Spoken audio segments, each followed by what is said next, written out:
Baik, mari kita mulai. Ayatnya pindah dulu kalau begitu. Pelan-pelan, sebentar. Pelan-pelan.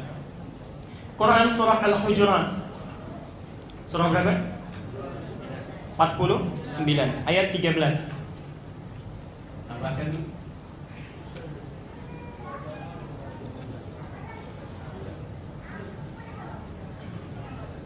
Bapak Ibu sekalian, mohon fokus ke sini. Nanti kita akan lihat dan perhatikan. Tambah An-Nisa ayat 4 ini sudah ada, sudah masuk. Kita akan mulai dulu. Karena manusia itu makhluk yang terhormat, dari mulai diciptakan sampai meninggal, maka Allah membuat aturan baginya supaya apapun yang dilakukan itu tetap dalam jalur yang terhormat. Apa diantaranya? Allah mengatur konsep kehidupan manusia dalam hal berpasangan pun, menyatu dalam kehidupan pun, dibuat satu aturan-aturan yang dengan itu dijaga kehormatannya, dibedakan dengan makhluk yang lainnya. Kalau hewan, kambing misalnya, yang jantan, yang betina sudah muncul hasratnya, itu tidak punya aturan. Dimanapun bisa dilakukan, dalam keadaan apapun. Bahkan jangankan di tempat biasa, di samping rumah Allah pun kalau sudah tiba hasrat itu bisa dilakukan. Kemarin kurban Idul Adha, kita punya hewan kurban disimpan di samping masjid. Mau adzan, mau ada orang sholat, kalau kambing jantan sudah muncul hasratnya, maka dia akan mulai lilik-lilikan sama yang betina, pegang-pegangan, cari kesempatan. Subhanallah. Karena itu, kalau ada manusia yang subhanallah sampai di samping rumah Allah, berani lirik-lirikan, berani pegang-pegangan, itu artinya tidak jauh beda dengan saya yang bilang ya. Supaya manusia beda dengan hewan, beda dengan makhluk lain, maka Allah turunkan aturan supaya makhluk ini memang terhormat wujudnya. Apa itu? Bagi seseorang yang sudah memiliki kematangan, berencana untuk berkeluarga, menikah. Untuk yang belum, ini konsepnya. Untuk yang sudah, untuk anak-anaknya. Ya, insyaallah. Perhatikan sini. Konsep pertama, kata Al-Quran, kalau sudah muncul kematangan dari sisi muslim dan muslimah, maka konsep yang diberikan oleh Allah, saya akan cepat saja, disebut yang pertama dengan ta'aruf, bukan pacaran. Ta'aruf, bukan pacaran. Ya ayyuhan nasu, perhatikan konsep ini hebat sekali. Wahai manusia, inna khalaqnakum, sungguh jangan ragu, kami telah ciptakan kalian min dzakarin wa untha. Satu lelaki, ada perempuan. Lihat konsepnya, cara bertaruh. Syu'uban wa qabaila, berbeda-beda tempat, suku dan keadaannya. Beda RT, beda RW, beda kecamatan, kabupaten, daerah, sampai beda dunia, negara maksudnya. Dari suku-suku yang berbeda, syu'uban wa qabaila. Perhatikan di sini, ini konsep yang sangat indah. Konsep ta'aruf pertama ingin menyampaikan manusia itu sudah dibuat oleh Allah, desainnya pasti berpasangan, dicipta laki-laki dan perempuan. Konsep pertama menyampaikan ta'aruf kalau ingin dipraktekkan, maka konsepnya adalah lelaki mencari perempuan, perempuan menunggu lelaki untuk bisa ditemukannya. Apa maksudnya? Ketika Allah menyebutkan zakar dan unta, ini artinya fitrah manusia kalau ingin mencari pasangan pasti lelaki dan perempuan. Tidak ada lelaki mencari lelaki, tidak ada perempuan mencari perempuan. Jadi kalau ada orang yang keluar dari konsep ini, lelaki suka pada lelaki, atau perempuan menyenangi seorang perempuan yang lainnya, itu berarti ada penyakit yang akut dalam jiwanya. Ada persoalan dalam dirinya. Ini konsep pertama. Yang kedua, ini yang kita fokus di sini. Syu'uban wa qabaila, tempatnya bisa banyak. Beda RT, beda RW, beda kecamatan, kabupaten, sampai beda negara. Ingin memberi pesan kepada kita, jodoh itu sudah Allah siapkan, tempatnya cukup luas, silakan tinggal dicari saja. Saling mengenal. Kalau nggak dapat di RT yang sama, mungkin di RW yang berbeda. Kalau nggak dapat di RW yang sama, mungkin di kecamatan yang berbeda. Kalau nggak dapat di kecamatan yang sama, di kabupaten yang berbeda. Jadi kalau Anda tidak menemukan di satu lingkungan, jangan merasa bahwa saya tidak laku, atau saya misalnya belum mendapatkannya. makanya cari sekalipun itu bisa kita dapatkan di bumi yang sangat luas ini. Allah sudah siapkan, tinggal kesungguhan kita untuk mencarinya. Itu bagian yang kedua. Pelan-pelan. Yang ketiga, saya agak cepat sekarang. Kalimatnya bukan arafah tapi ta'aruf. Ta'aruf. Kalau ada dalam bahasa Arab, satu kalimat di tengahnya ada alif, ta'arafa, tadaraba, taqatala, tasafaha. Itu artinya bermakna saling. Ada dua arah, bukan satu arah. Kalau arafah saja, misal arafah, itu artinya cuma satu orang yang mencari, yang lain pasif. Cuma satu orang yang berusaha mengenal, yang lain tidak. Tapi ketika Allah menyebutkan ta'aruf, ini artinya baik lelaki ataupun perempuan kalau ingin melakukan sepakat mengacu kepada jenjang pernikahan, ingin berkeluarga, maka satu sama lain harus berusaha mengenal latar belakangnya, kepribadiannya, keadaannya, sehingga bukan satu saja yang kenal siapa calon istrinya atau ini calon suaminya, tapi kedua-duanya mesti tahu siapa yang akan menjadi pasangan hidupnya.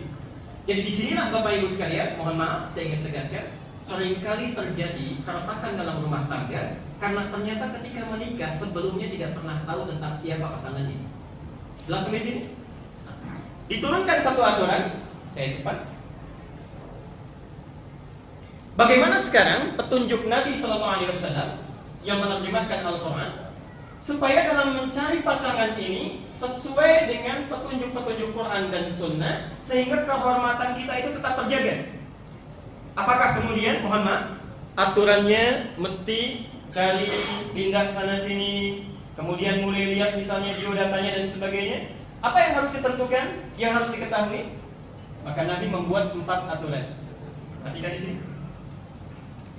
1. Tunkahul mar'atu li arba'in.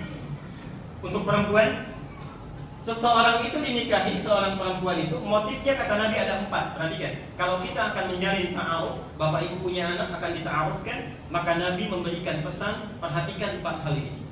1. Tunkahul mar'atu li arba'in. 1 limaliha, karena faktor hartanya, faktor ekonomi. Yang kedua, li jamaliha, parasnya, kecantikannya.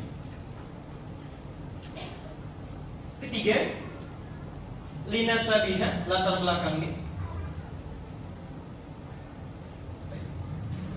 Dan keempat, li diniha, agamanya. 1. Faktor ekonomi, harta bendanya. Kedua, parasnya. Ketiga, latar belakangnya. Dan keempat, kekuatan agamanya. Kalau yang keempat ini yang menjadikan prioritas, maka akan beruntung bahagia dalam jalinan rumah tangga yang akan dicapai. Perhatikan. 1 apa? Ekonomi hartanya. Kedua apa? Parasnya. Ketiga apa? Sekarang lihat, saya akan beri garis ini. Kenapa hadis ini diturunkan? Ditambahkan yang keempat. Umumnya manusia kalau ingin berpasangan itu umumnya selalu terfokus pada yang 3 ini. Ya? Manusia umumnya ketika akan mencari lawan jenis berpasangan itu umumnya fokus pada yang 3 ini. 1, perhatikan, saat mulai melihat ada faktor yang menikah itu karena faktor harta benda saja. Maaf, bahkan ada kesan lebih baik mencari seseorang yang kaya daripada seorang yang cantik tapi tidak berharta, atau sebaliknya. Nah karena itu diluruskan oleh Nabi, perhatikan konsepnya. Ini yang barangkali jarang ditemukan di beberapa wilayah. Memperhatikan calon istri atau calon pendamping dalam konsep ta'aruf. Dari faktor ekonomi itu penting, dari faktor harta itu penting. Tapi yang dimaksud harta di sini, ekonomi di sini, itu tidak terletak pada kaya atau miskinnya. Perhatikan dalam hadis yang lainnya. Saya simpel saja, terangkan dengan cepat. Yang dimaksud faktor ekonomi ini, carilah pasangan yang bisa memiliki visi hidup yang sama dalam mengelola harta yang nanti didapatkan. Tadi ini perintahnya kepada laki-laki atau perempuan? Laki-laki. Perhatikan sini ya. Seakan-akan Nabi menyampaikan, seorang laki-laki bila mencari calon istri, maka carilah istri nanti yang pandai mengelola hartanya, bisa hidup bersamanya, mohon maaf, bisa hidup bersamanya, menyesuaikan dengan pendapatan dan bisa mengelola apa yang bisa dihasilkan oleh suami itu. Apa maksudnya? Nah, kalau suami misalnya baru punya pendapatan 5 juta, maka jangan cari calon istri yang zakat malnya saja sudah 10 juta. Keperluan salonnya sudah 10 juta. Ini nggak akan berimbang. Maka keterangan pertama, perempuan itu dinikahi karena hartanya, maksudnya bukan berarti cari yang kaya, cari yang hartanya melimpah, bukan. Tapi perhatikan bagaimana sikap kemampuan calon istri itu sehingga bisa menjaga hartanya, mengelola sesuai dengan pendapatan yang bisa dia hasilkan dalam kehidupannya. Jelas sampai di sini? Kedua, pelan-pelan. Kalau agak cepat, tolong angkat tangan saja supaya saya bisa kurangi sedikit. Yang kedua, panasnya, kecantikannya. Di sini juga seringkali orang keliru, mohon maaf. Yang dimaksud dengan paras di sini, memang secara lahiriah itu kita melihat yang cantik, ya? Yang subhanallah kita bisa menarik hati dan sebagainya. Tapi perhatikan, dalam ilmu psikologi saja, ilmu psikologi, cantik itu relatif. Kecantikan itu relatif. Kalau jelek itu enggak.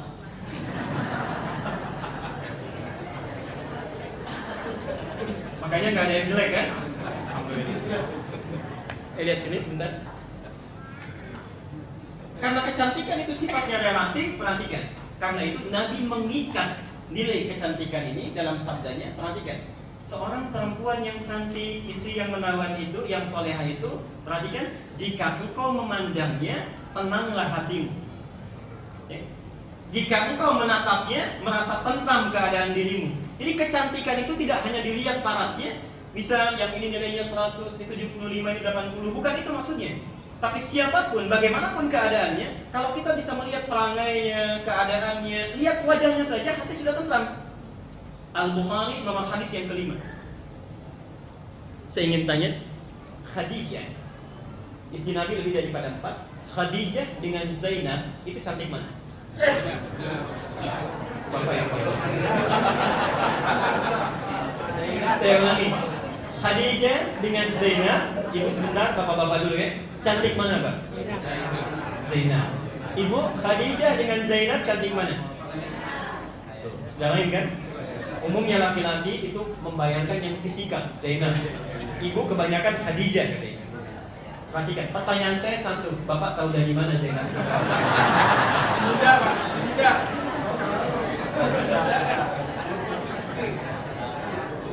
Lihat sini, saya gambarkan ya. Zainab itu kalau tertatap oleh seorang lelaki, itu mata tak berkedip, wajah tak berpaling. Mata tak berkedip, wajah tak.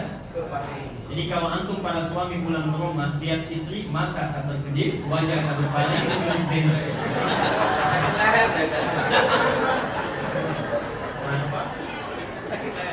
Kenapa fokus ke sini? Tapi subhanallah, selama hidupnya Zainab itu tidak pernah disebut-sebut oleh Rasulullah bahkan dalam tidurnya. Saat Rasulullah sudah ditinggal oleh Khadijah, menikah dengan Aisyah bersama istri yang lain, di antara sekian istri beliau tidak ada yang pernah disebut hingga ke tidurnya kecuali Khadijah. Khadijah, Khadijah, Khadijah. Saat menikah beliau sudah menjadi seorang ibu, sudah tidak muda lagi. Fisiknya dibandingkan dengan Aisyah, apalagi Zainab barangkali secara fisikal tidak seideal itu. Tapi subhanallah, disebut dalam tidurnya. Kalau ibu ingin tahu di antara kehebatan Khadijah, subhanallah, Nabi satu kali Pak itu pulang dari Gua Hira, wahyu belum turun. Di tengah jalan, lihat di Al-Bukhari nomor hadis yang kelima. Di tengah jalan tiba-tiba sedang siang bolong di awal masa Islam, ada yang panggil Muhammad, Muhammad, Muhammad. Lihat kanan nggak ada orang, kiri nggak ada orang, ke belakang juga tidak ada, subhanallah. Tiba-tiba lihat ke atas, ada laki-laki rambutnya panjang, pakai jubah seperti orang duduk. Ya Muhammad. Bayangkan Pak Hasan kalau siang-siang lewat Aisyah. Ada orang manggil Pak Hasan, kanan kiri nggak ada, belakang nggak ada, di atas orang rambut panjang pakai jubah. Apa yang dilakukan? Lihat bahasa hadisnya. Faru'ibtu minhu, saya takut luar biasa. Ra'ibah itu artinya bulu kuduknya sampai berdiri, merinding. Itu subhanallah. Langsung lari Nabi, kemudian lari ke rumahnya, ketok pintu dengan kencang. Ketika dibuka Khadijah, baru lihat saja Bu, subhanallah. Baru lihat. Itu subhanallah, hilang setengah kekhawatiran. Baru lihat wajahnya. Disambut dengan senyum, tidak ada kekhawatiran, diajak suaminya, minta diantar ke kamarnya. Perhatikan hadisnya. sampai di kamarnya minta diselimuti, mendengar kata-kata Khadijah, hilang seluruh kekhawatiran. Duhai suamiku sayang, engkau itu seorang yang sangat baik, tidak pernah punya musuh, selalu menyambung silaturahim. Jangan khawatir, aku selalu bersamamu dalam suka ataupun duka. Subhanallah, hilang kekhawatirannya, tenang jiwanya, baru turun surah Al-Mudaththir ayat 1 sampai 5 itu. Perhatikan. Bapak pulang kantor dalam keadaan gelisah, capek luar biasa, banyak persoalan, dibukakan oleh istri, tenang atau tidak? Perhatikan. Kalau mendapati keadaan demikian berarti baik keadaan ibu. Bu, saya pernah sampaikan ya, kenapa istri Nabi itu lebih daripada 4? Karena subhanallah, semua tipikal istri perempuan di muka bumi ini itu terwakili oleh istri-istri Nabi SAW. Jadi di antara ibu nanti ada yang mirip itu seperti Khadijah, seperti Zainab, seperti Aisyah, seperti Ummi Kulthum, seperti Maimunah dan sebagainya. Tinggal ibu temukan kira-kira mirip siapa, pelajari bagaimana mereka mendapatkan pendidikan dari Nabi SAW. Sekarang senyum aja dulu, di rumah dilihat-lihat ya. Lihat sini. Jadi yang dimaksud cantik itu adalah perangainya, akhlaknya, kebaikannya, yang kalau kita menatap itu ada ketentraman di hati. Sehingga kalau nanti berumah tangga itu subhanallah. Jadi kalau ada persoalan itu, ada sesuatu, tidak harus berkomunikasi pun hati sudah tenang, sudah nyaman. Jadi ini bagian yang kedua. Cantik yang dimaksud di sini adalah perangai yang baik. Ketiga ini latar belakang. Subhanallah.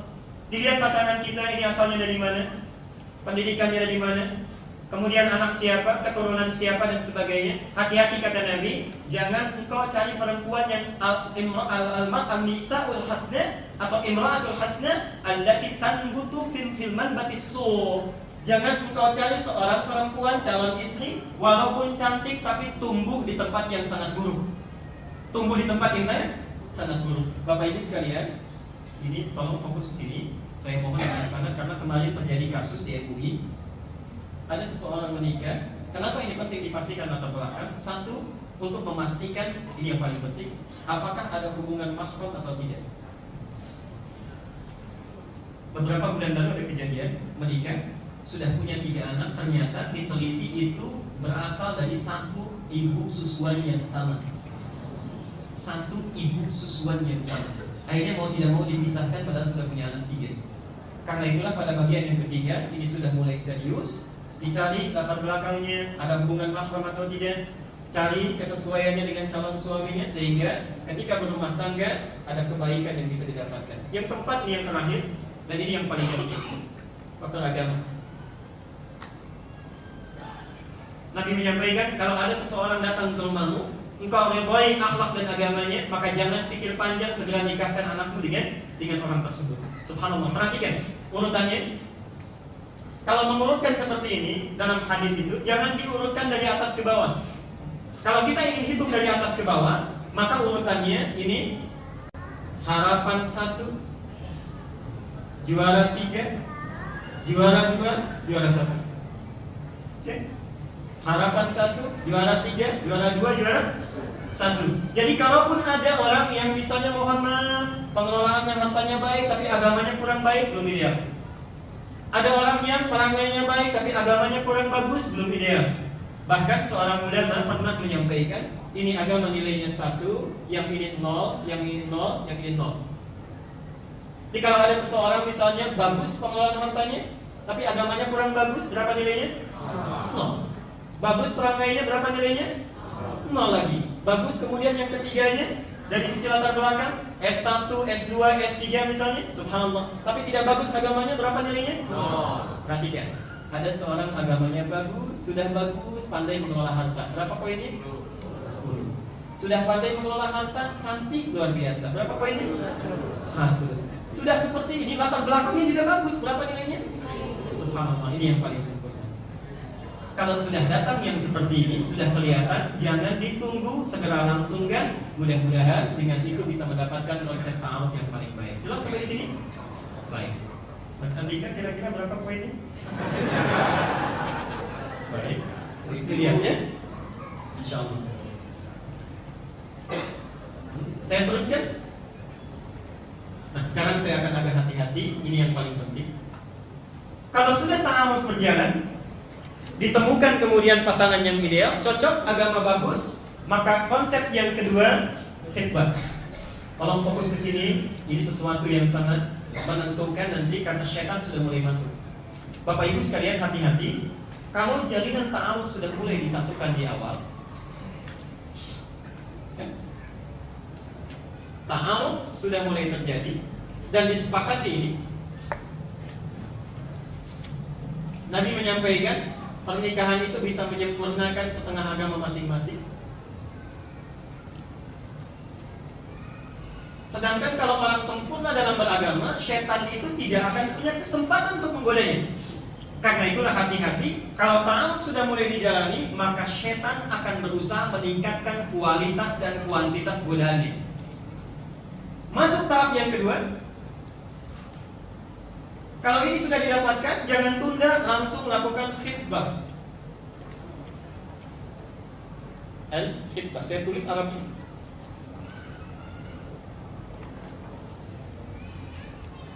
Perhatikan sini. Ada khitbah, ada khutbah, itu lain. Walaupun dari akar kata yang sama. Khutbah, ada khitbah.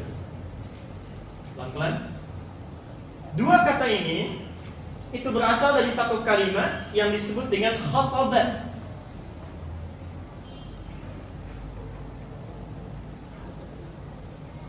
Pelan-pelan. Khatabah.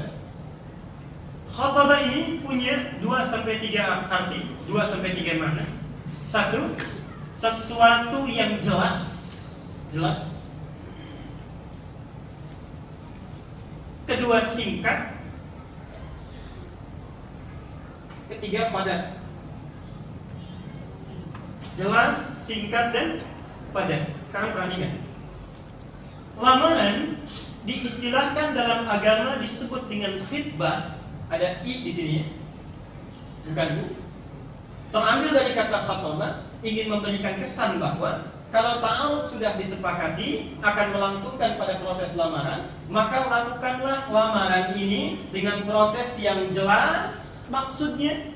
Jangan sampai datang kepada satu keluarga kemana-mana sudah 1 jam belum jelas. Kami datang ke sini membawa rombongan ini jumlahnya cukup banyak, Bapak Ibu sekalian. Semoga dengan ini kita bisa bersilaturahim. Ujung-ujungnya nggak jelas mau apa. Jadi sampaikan satu maksudnya yang jelas, langsung saja. Kami datang ke sini dengan niat maksud untuk melamar putri ibu yang telah disepakati dalam ta'aruf mereka. Bisa. Singkat, padat. Kenapa disebut dengan al-khitbah? Jelas sampai di sini? Satu. Sekarang perhatikan pelan-pelan. Kata khatabah ini dari sini juga, ini mengandung makna yang kedua. Dari sini lahir kata al-khatab. Ada Umar bin Khattab. Al-khatbu dari kata al-khatbu. Kalau fokus pelan-pelan sebentar. Kata khatabah berarti jelas, singkat, padat. Dari kata ini juga lahir makna yang lain yang disebut dengan al-khatbu, yang berarti kayu bakar. Kayu bakar. Hati-hati pelan-pelan. Kalau kayu bakar itu disebut kayu bakar, artinya apa? Sifatnya apa? Mudah terbakar. Kalau sesuatu dibakar itu pakai apa? Api. Baik. Artinya seseorang yang sudah menjalin ikatan, hati-hati, dalam fase lamaran itu lebih rentan, lebih mudah akan terserang oleh makhluk yang dicipta dari api. Siapa itu?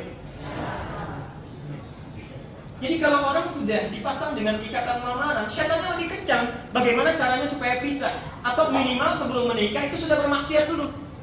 Karena itu Bapak Ibu jangan heran sekarang, subhanallah, syaitan datang dengan begitu dahsyatnya. Orang belum sah, belum ada ikatan, belum dihalalkan, kadang-kadang, mohon maaf, belum bersatu sudah jalan pegangan tangan, belum bersatu sudah satu beca berduaan, baik, belum bersatu sudah foto-fotonya begitu mesra, mundur cantik, madu cantik, kanan cantik, kiri cantik, subhanallah,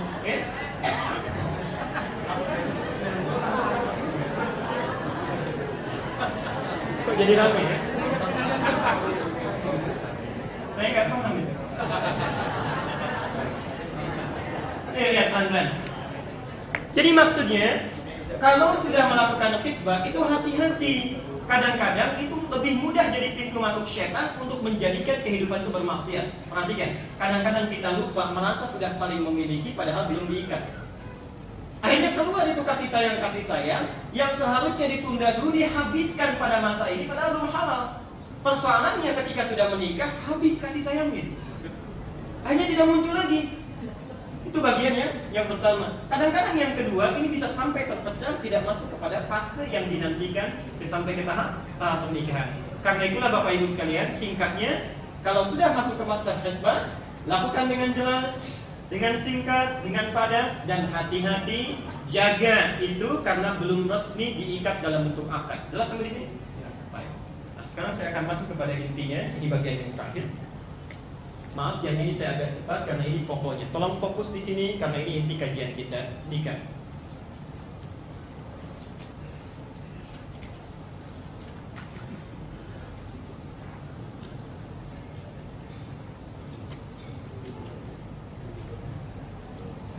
Nikah itu ibadah yang sangat unik. Sekali lagi, nikah itu ibadah yang sangat unik. Karena dalam saat yang bersamaan ini cuma satu-satunya ibadah yang bisa merenggangkan sesuatu yang rekat sekaligus merekatkan sesuatu yang renggang. Yang rekat jadi renggang, yang renggang jadi rekat. Tolong bertakwa nanti kepada Allah. Yang rekat menjadi renggang. Perhatikan Bapak Ibu sekalian, subhanallah. Yang rekat menjadi renggang. Ini ada anak perempuan dikandung oleh ibundanya 9 bulan. Lahir, bapaknya merawat luar biasa, melepas peluh dan sebagainya. Sudah tumbuh dewasa, subhanallah, belum sempat dipetik buahnya, itu sudah harus dibawa oleh orang lain yang baru dikenalnya. Laki-laki yang baru tumbuh, dikandung 9 bulan dalam kandungan. Mulai kemudian dia tumbuh, dirawat, dikorbankan segala hal, diajak ke pesta kadang-kadang, melahirkan malu yang harus ditahan. Setelah dia memiliki pendapatan, belum sempat diberikan kepada kedua orang tuanya, harus diberikan kepada orang yang baru dikenalnya. Karena itulah Bapak Ibu sekalian, hati-hati. Ada tuntunan dalam agama kita, sebelum menikah sedapat mungkin kembali kepada orang tuanya, mohon doa restunya, minta kebaikan darinya, mohon maaf atas segala khilafnya, sehingga pernikahan yang bisa dilangsungkan ini, yang tadinya pengorbanannya sangat lekat menjadi renggang, itu bisa diikat oleh Allah dengan tali cinta yang baru setelah mereka hidup berumah tangga. Saat yang bersamaan, dari renggang itu bisa menjadi lekat. Yang perempuan membawa satu keluarga, yang ini membawa keluarga, yang tadinya tidak saling mengenal, tiba-tiba itu menjadi hubungannya mahram bil musahalah. Yang ini semula tidak bisa melihat ibu mertua tidak menggunakan hijab, setelah menikah itu boleh melihatnya. Yang ini setelah menikah, yang sebelum menikah cuma punya satu orang tua, setelah menikah dua-duanya menjadi punya 2 ibu, 2 orang ayah. Subhanallah. Dari sinilah Bapak Ibu sekalian, karena kuatnya ikatan ini, pentingnya pernikahan ini, ikatannya disebut oleh agama dengan nama akad. Nah, ini yang akan saya ingatkan.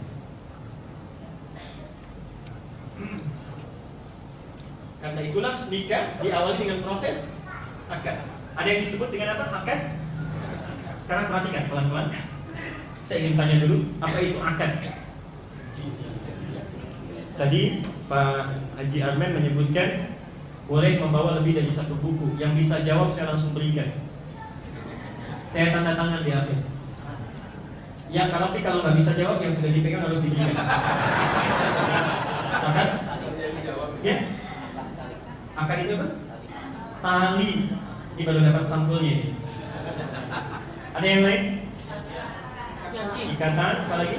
Janji. Ya. Perakatan, ada lagi yang lain? Janji. Baik. Ada 1, 2, 3, 4. Ini berarti 80 dibagi 4, masing-masing dapat 20 halaman. Belum. Perhatikan.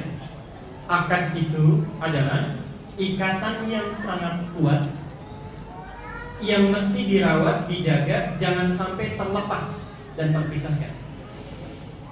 Ikatan yang sangat kuat, yang mesti dijaga, dirawat, jangan sampai terlepas dan terpisahkan.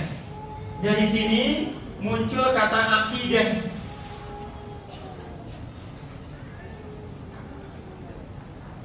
Kenapa keyakinan kita disebut dengan akidah? Karena saat kita sebelum lahir, kita sudah diikat perjanjian dengan Allah. Al-A'raf ayat 172. Kita mengikat perjanjian dengan Allah, meyakini Allah sebagai Tuhan yang akan merawat kita. Disebut akidah, jaga ikatan itu jangan sampai terlepas, terpisah dari kita sampai kita menghadap kepada Allah Subhanahu wa taala. Wala tamutunna illa wa antum. Nah, tolong fokus terutama pada para ayah antum yang sudah melafazkan akad. Kenapa saat nikah akadnya disebut dengan akad? Seakan-akan Quran dan Sunnah memberikan pesan, jaga betul kata-kata yang telah disampaikan itu. Ikatan yang telah diikat saat menikah itu pertahankan selama masa berumah tangga, jangan sampai terlepas dan tercerai-berai dalam kehidupan. Itu pesannya. Jelas sampai di sini? Artinya apa? Mohon maaf saya ingin ingatkan. Bukankah antum saat menikah itu mengatakan, saya akan merawat, berjanji memberikan nafkah, memperlakukan dengan baik. Jadi ketika itu diucapkan, disebut dengan akad, artinya kita mengikatkan diri pada apa yang kita ucapkan itu dan kita harus berani merawatnya. Jangan sampai kita menyalahi apa yang telah kita ucapkan itu. Terutama bagi para antum, para laki, para ikhwan. Dan disinilah kemudian perjanjian ini disebut dengan mitsaqan ghalidha.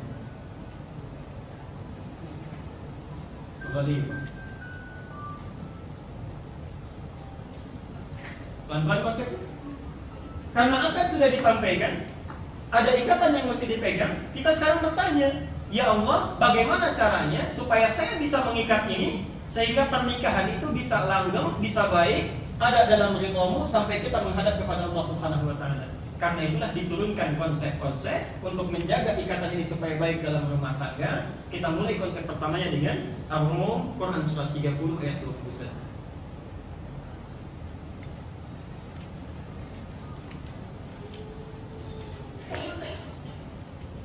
Baik, mari kita lihat sebentar.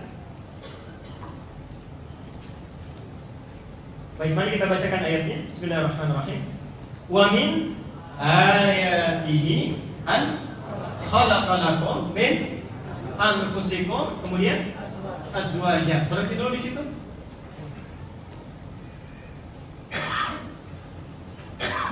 Bapak Ibu sekalian, tolong fokus ke sini. Sebelum pernikahan kemudian dilakukan, ada ta'aruf, ada khitbah. Setelah itu akad. Persis saat akad sudah mulai dilanggengkan, ya, sudah mulai dilakukan, diucapkan, maka kalimat pertama yang diturunkan oleh Al-Quran, perhatikan, Ar-Rum, Quran surat 30 ayat 21. Wa min ayatihi. Ini kalimat pertamanya. Wa min ayatihi.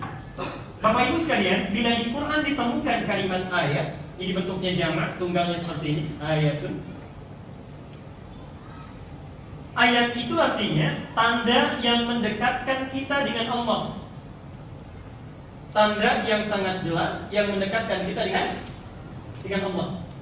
Kenapa Al-Quran disebut ayat? Ada surah, ada ayatnya. Al-Fatihah ada 7 ayat, Al-Baqarah ada 286 ayat. Karena setiap orang yang baca Quran seharusnya menjadikan dia lebih dekat dengan Allah Subhanahu wa taala. Jadi kalau antum baca Quran selama ini tapi tidak memberikan kedekatan kita dengan Allah, berarti ada sesuatu yang keliru dalam cara kita membaca Al-Quran. Yang menarik adalah, perhatikan di sini, ketika Allah membuka ayat pernikahan dalam akad itu, diawali dengan kalimat ayat ingin memberikan kesan bahwa tujuan akad itu dibuat, rumah tangga itu diciptakan, pernikahan itu disyariatkan. Orientasi pertamanya adalah untuk mendekatkan pasutri itu, pasangan suami istri, kepada Allah Subhanahu wa taala. Jadi tujuan pertama pernikahan itu ketika Allah akan jaga, orientasi pertamanya dengan menikah itu bukan kebutuhan duniawi semata. Tujuan yang paling utama dengan menikah, diharapkan orang yang menikah itu lebih dekat dengan Allah Subhanahu wa taala. Karena itu disebut dengan ayat. Jadi kalau Anda antum sekarang sudah berumah tangga puluhan tahun, ada yang belasan tahun, dengan berumah tangga ternyata lebih jauh dari Allah, berarti ada sesuatu yang salah dalam rumah tangga itu. Sekali lagi, kalau ada orang yang sudah berumah tangga belasan tahun, puluhan tahun, tapi semakin jauh dari Allah, ada yang keliru dalam perjalanan rumah tangganya. Karena ketika suami dipasangkan dengan istri A, dipasangkan dengan B misalnya, Allah.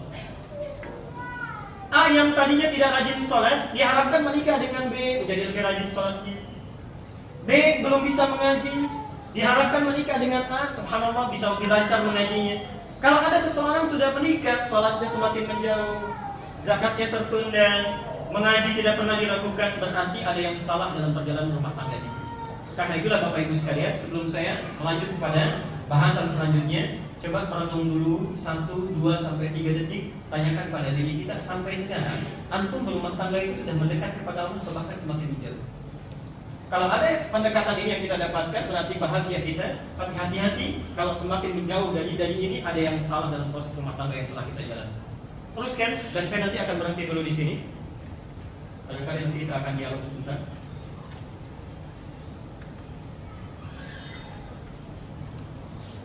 Agar ini bisa berjalan dengan sempurna, akadnya bagus, mendekat kepada Allah bagus, maka cara yang disampaikan oleh Al-Quran, bagaimana supaya pernikahan itu bisa menjadi ayat? Caranya kata Quran itu azwaja. An khalaqu min anfusikum azwaja. Pelan-pelan. Azwaj itu asalnya dari kata zauj. Artinya zauj.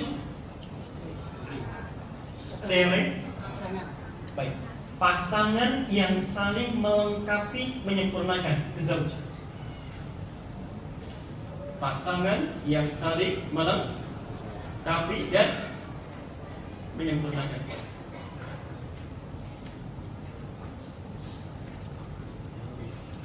Lihat sini, ini hebatnya teori Al-Quran di sini ya. Ketika A dipasangkan dengan B, subhanallah, dijodohkan dipasangkan dengan B, indahnya takdir Allah atau qadar Allah, itu sudah ditetapkan bahwa segala kelebihan yang ada di A ini, itu sudah disiapkan untuk menyempurnakan kekurangan yang ada di B. Sebaliknya, B kenapa dipasangkan dengan A yang ini? Karena memang kekurangan yang dimiliki oleh B ini tidak akan pernah ditemukan kecuali ada pada pasangan yang dia nikahi itu.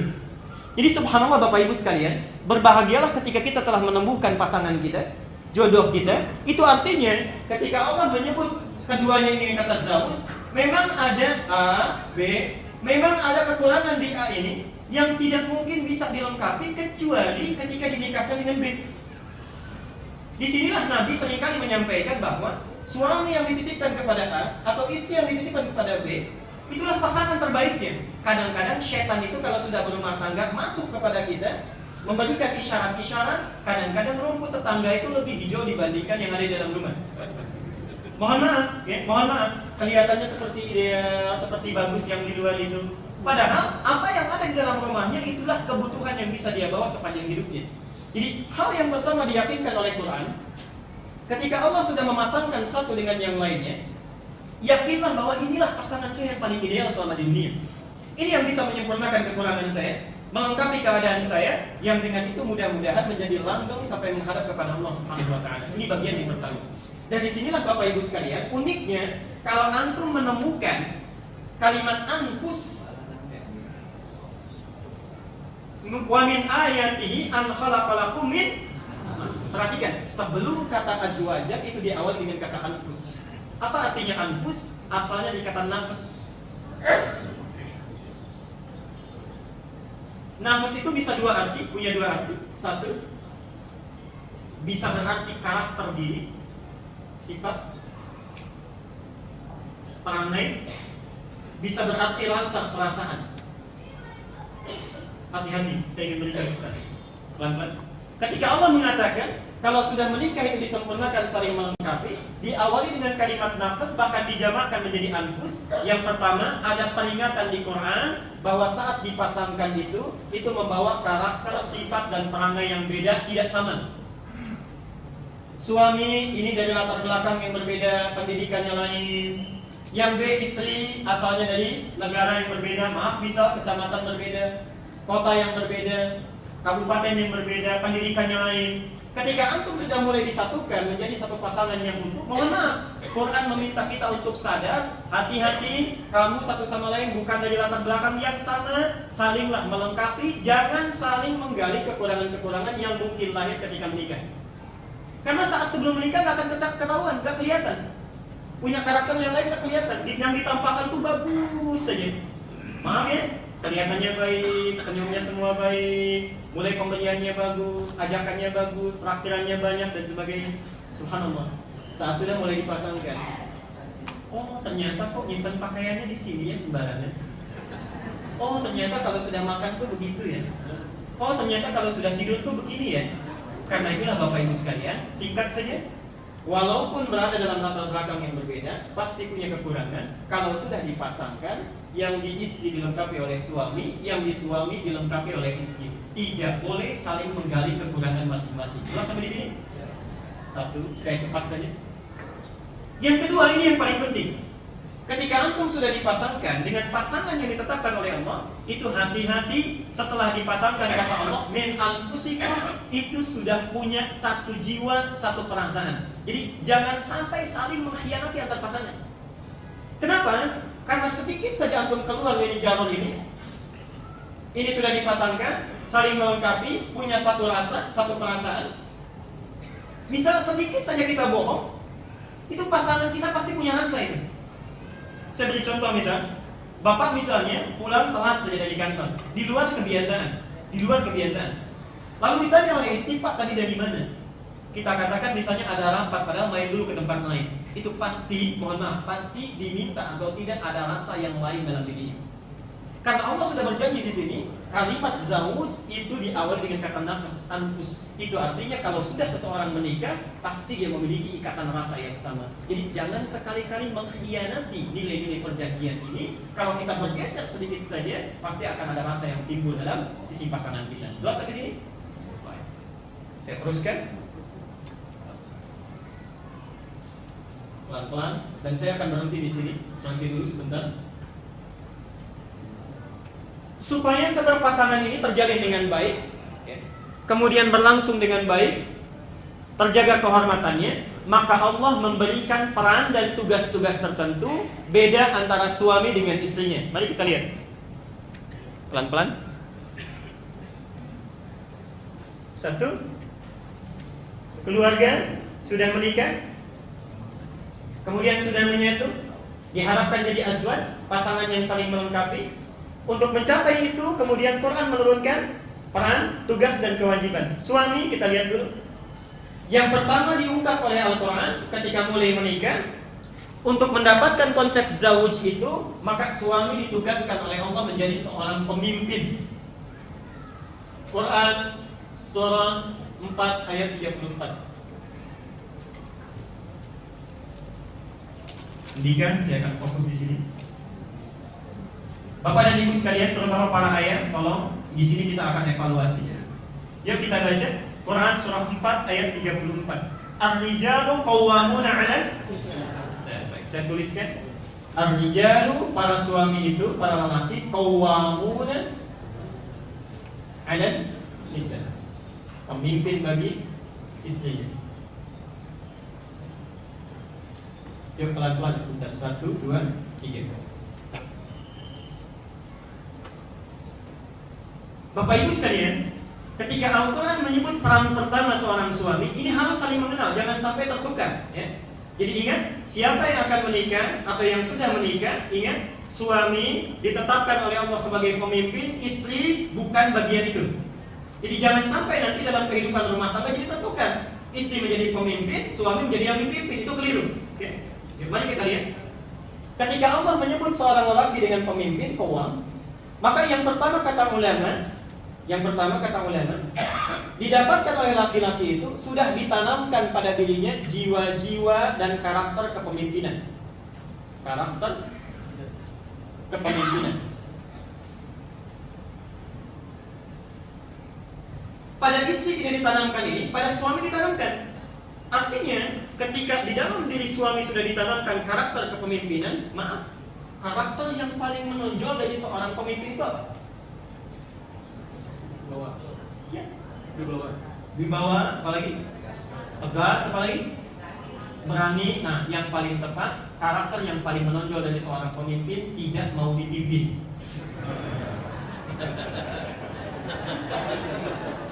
Tidak mau dipimpin. Nih, karena itu pimpinan jarang menerima saran tapi menerima masukan. Nah, ibu harus sadar betul ketika suami ditanamkan jiwa kepemimpinan, karakternya pimpinan, maka kewajiban ibu adalah jika ada sesuatu, tadi kan zawuj konsepnya melengkapi ya. melengkapi, menambal kekurangan yang ada pada diri suami. Jika ibu mendapati suami ini kurang, ada sesuatu yang kurang dalam dirinya, maka cara menyampaikannya, sampaikanlah pesan itu, kelengkapan itu dengan karakter yang dia miliki sebagai seorang pemimpin. Bisa. Karena sifat pemimpin ini tidak mau dipimpin, kita lihat suami, misalnya suami ibu sholatnya belum sempurna. Ibu misalnya ingin mengajarkan cara ruku yang baik, sudah belajar tentang ruku. Bagaimana cara melengkapi dan menambal kekurangan ini? Pulang ke rumah, karena beliau ini pemimpin, tidak mau dipimpin, maka sampaikan cara menyampaikan kekurangan itu sebagai seorang yang mengusulkan masukan supaya dia bisa melengkapinya. Contoh, An-Nahl ayat 125. Ud'u ila sabili rabbika bil hikmah. Belum mau bahasanya. Ajaklah seseorang ke jalan Tuhanmu itu dengan hikmah. Contoh, dengan praktek. Ibu belajar tentang ruku, suami belum bagus rukunya, ibu punya konsepnya, pulang ke rumah. Nah, karena ibu bukan seorang pemimpin, suami yang pemimpin, datang sampai rumah jangan diajari, jangan diberikan teorinya. Pak, ini mama belajar praktek ruku, rukunya seperti ini bagusnya, coba mama ruku, papa luruskan, seperti teorinya begini. Ibu yang ruku. Suami nanti mempraktekkan, dilihat, kemudian diluruskan. Subhanallah. Ketika cara itu kita tempuh, itu otomatis selesai ibu yang ruku, suami minta, coba mah, papa yang ruku. Tapi kalau dibalik, ibu menjadi pemimpin, sampai rumah misalnya, Pan, ini mama belajar ruku, coba ruku ini. Itu gak akan nyambung.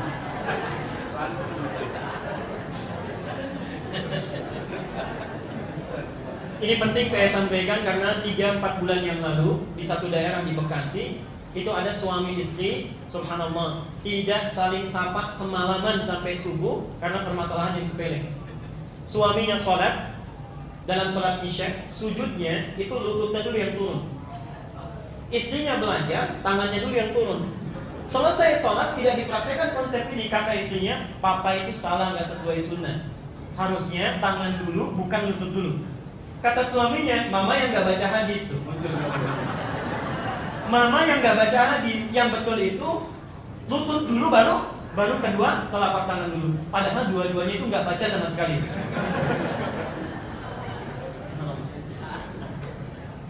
Dua-duanya ada ya di Abu Daud nomor hadis 838 dan 840. Satu ini, kedua, perhatikan.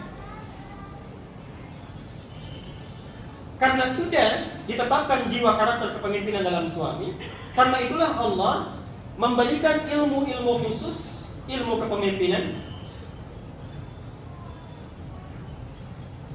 yang dengan ini diharapkan para suami bisa memikul beban kehidupannya, amanah hidupnya sebagai seorang suami, pemimpin, satu dari sisi spiritualnya,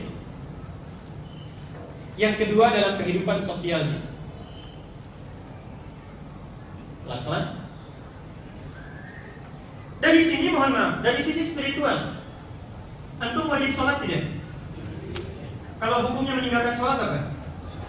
Dosa. Berarti kalau sudah berumah tangga pun sholat mesti tetap dilakukan. Mohon maaf, ketika antum sudah memutuskan menjadi berumah tangga, menjadi suami dan jadi istri, hadir di fase kehidupan rumah tangga sebagai satu keluarga, artinya kewajiban sholat tetap terbawa. Ketika laki-laki menjadi seorang pemimpin, artinya kepemimpinan ini juga sudah mewakili kepemimpinan spiritualnya. Jelas sampai di sini? Kepemimpinan spiritualnya. Baik, lebih utama mana? Salat berjamaah atau salat sendirian?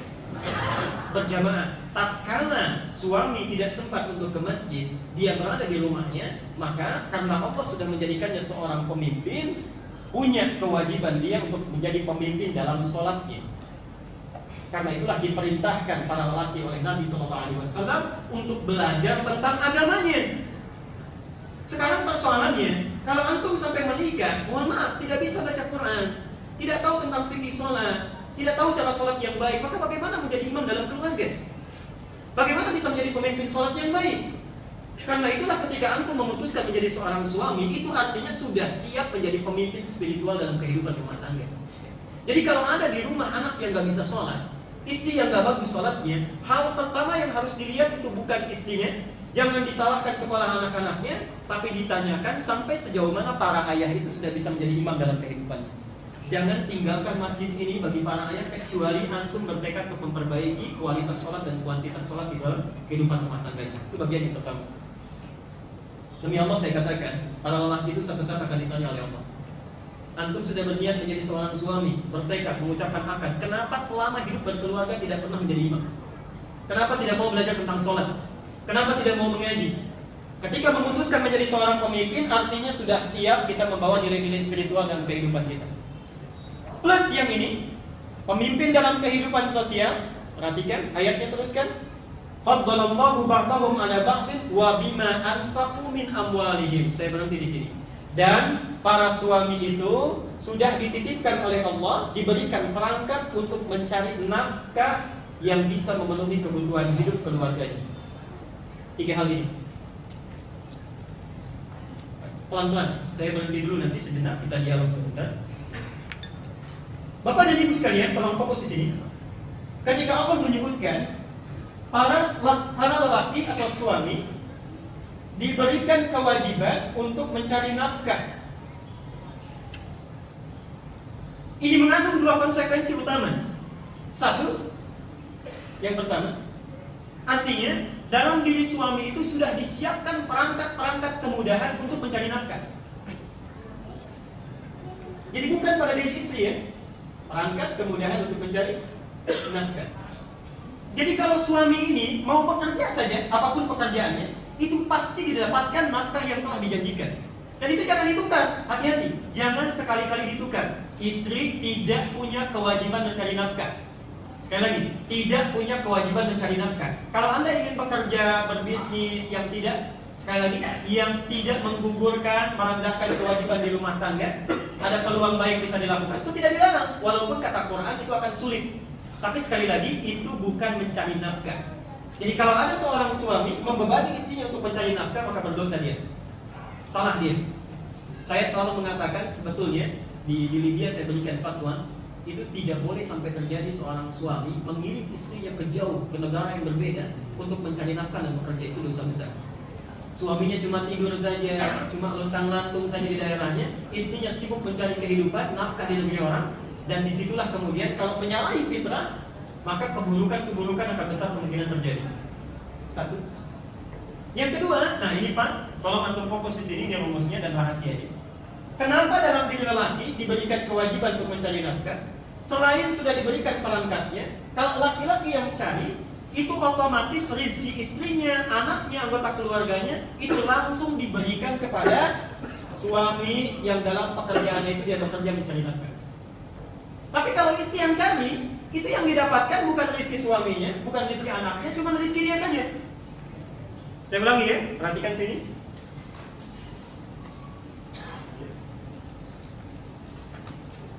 Ini suami, ini istri. Kalau suami mencari nafkah, konsep Qurannya, begitu dia bekerja, maka rizki yang diturunkan oleh Allah ini sudah mencakup rizki istrinya, rizki anak-anaknya, dan rizki seluruh anggota keluarga yang dia pimpin itu. Langsung diturunkan seluruhnya oleh Allah. Dititipkan rizkinya di tangan pencarian nafkah suaminya. Tapi demi Allah saya katakan, kalau istri ini mencari nafkah, maka tidak akan pernah diturunkan rizki suami, rizki anak-anak, yang ada hanya rizki dirinya saja. Karena itulah sekalipun didapatkan rizkinya beda. Kalau laki-laki punya saya, punya istri saya juga, punya istri saya, punya istri saya juga.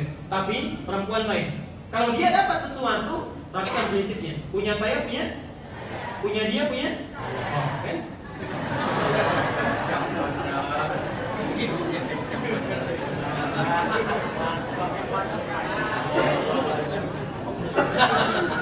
Jadi karena memang rezekinya untuk sendiri, kesan di dalam dirinya juga untuk sulit berbagi.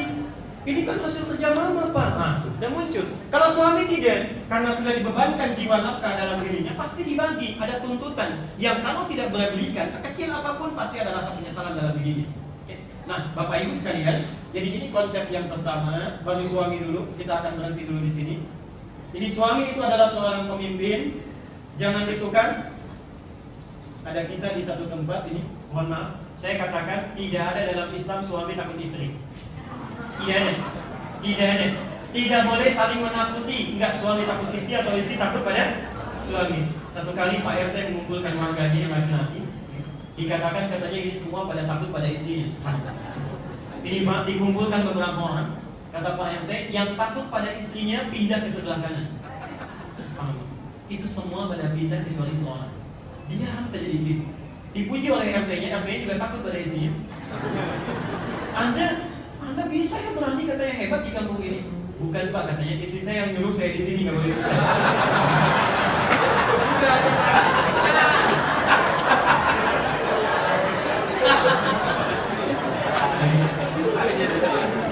Kita pelan-pelan. Jadi ibu sebentar, saya ingin tegaskan dulu pada para ayah sesi pertama ini. Para ayah bertakwalah kepada Allah. Antum ditugaskan untuk menjadi seorang pemimpin, maka mulai sekarang gali itu. Pemimpin spiritual yang belum bisa mengimami dengan baik, ayo belajar Qurannya. Mumpung masih ada kesempatannya. Barangkali orang lain belum bisa datang ke sini, antum dihadirkan karena saking sayangnya Allah kepada para ayah supaya memperbaiki bacaan Qurannya. Keluar dari sini belajar mengaji dengan baik, pimpin keluarganya dengan baik dalam sholatnya. Yang kedua, antum punya kewajiban mencari nafkah. Saya bacakan hadisnya. Perhatikan kata Nabi. Ada 4 dinar. Dinarun anfaqtahu fi sabilillah. 1 dinar digunakan untuk fi sabilillah.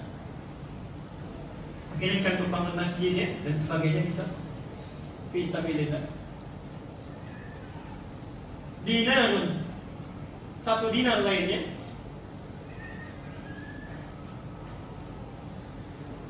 anfaqtahu fi raqabah, engkau gunakan untuk membebaskan seorang budak. Kalau sekarang barangkali mensejahterakan orang lain.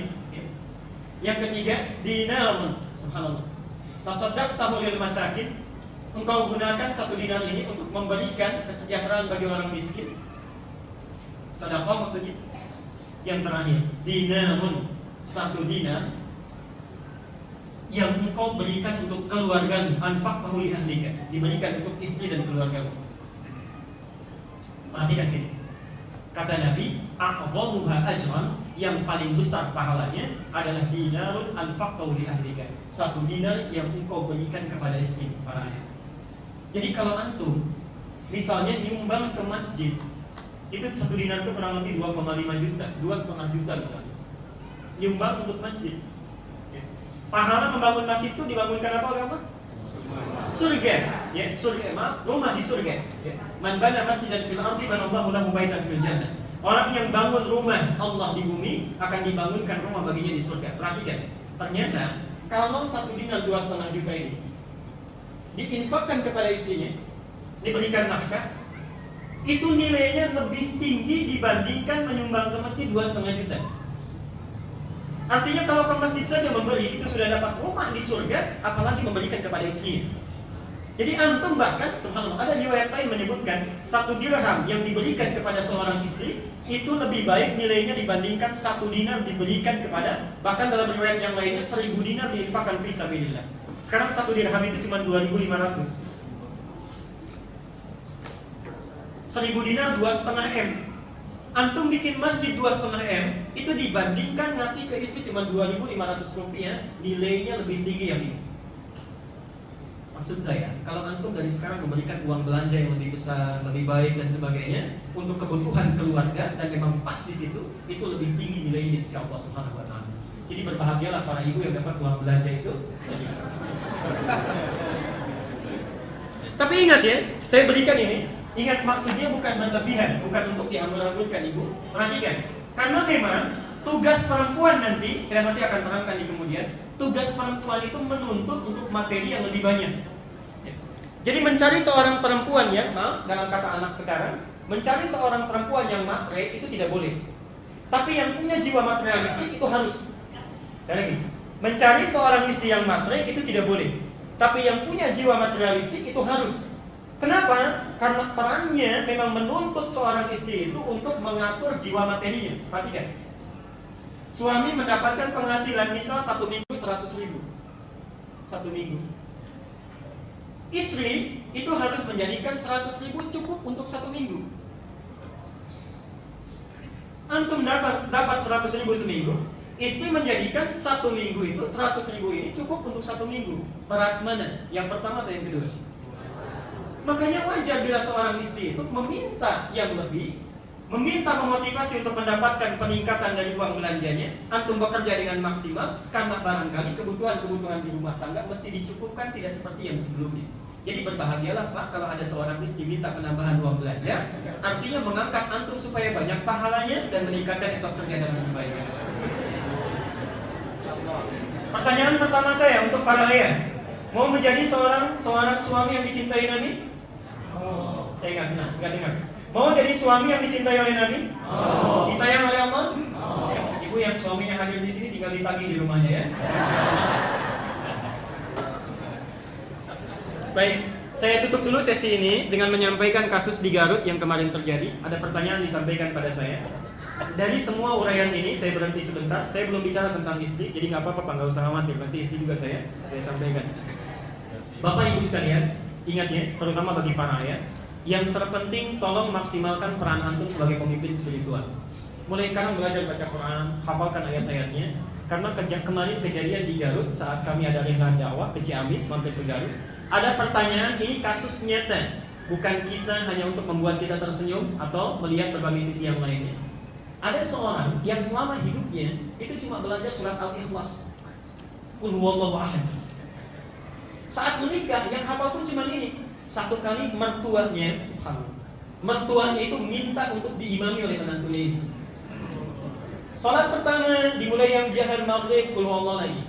Rakaat kedua Qul huwallahu lagi.